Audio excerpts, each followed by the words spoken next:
কুমিল্লার মুরাদনগরে এক নারীকে বিবস্ত্র করে নির্যাতনের পর সেই ভিডিও সামাজিক যোগাযোগ মাধ্যমে ছড়ানোর নেপথ্যের ব্যক্তি হিসেবে গ্রেফতার হওয়া শাহ পরানকে বুধবার কুমিল্লার আদালতে হাজির করা হয়।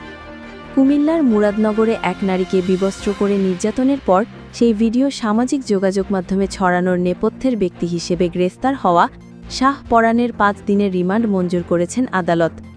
শাহ পরান ওই নারীকে ধর্ষণের অভিযোগে গ্রেফতার ফজর আলীর ছোট ভাই।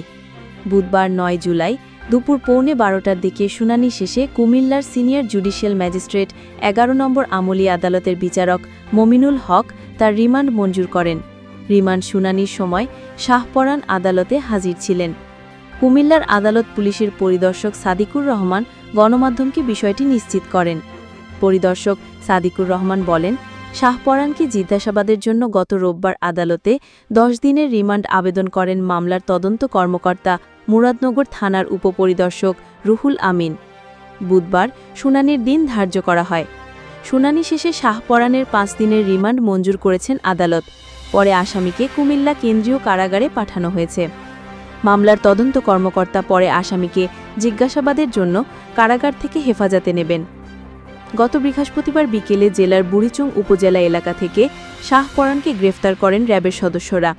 এরপর শুক্রবার বেলা 11টার দিকে ঢাকায় মিডিয়া সেন্টারে সংবাদ সম্মেলনে এ ঘটনার বিস্তারিত তুলে ধরে র্যাব। শুক্রবার সন্ধ্যায় তাকে মুরাদনগর থানা পুলিশের কাছে হস্তান্তর করা হয়। পরে তাকে মুরাদনগর থানায় হওয়া নারী নির্যাতন ও পর্নোগ্রাফি আইনের মামলায় গ্রেফতার দেখিয়ে শনিবার আদালতে পাঠানো হয়। এ মামলায় নতুন করে কাউকে গ্রেফতার করতে পারেনি পুলিশ।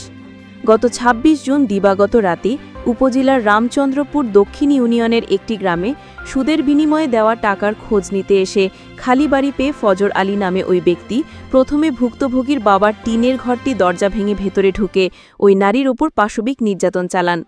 বিষয়টি টের পেয়ে ফজর আলীর পাশাপাশি নির্যাতনের শিকার নারীকে বিবস্ত্র অবস্থায় মারধর করেন স্থানীয় কয়েক যুবক। পরে সেই ভিডিও ছড়িয়ে দেওয়া হয়। এর মধ্যে ধর্ষণের ঘটনা 27 জুন এবং বিবস্ত্র করে নির্যাতনের পর ভিডিও সামাজিক যোগাযোগ মাধ্যমে ছড়িয়ে দেওয়ার ঘটনায় 29 জুন থানায় মোট 2টি মামলা করেন ভুক্তভোগী। নারী নির্যাতন ও পর্নোগ্রাফি আইনের মামলায় এ পর্যন্ত শাহ পরানসহ 5 জন কারাগারে আছেন। আর ঘটনার সময় পিটিয়ে ফজর আলীর হাত পা ভেঙে দেওয়া হয়। তিনি বর্তমানে পুলিশি পাহারায় চিকিৎসাধীন আছেন।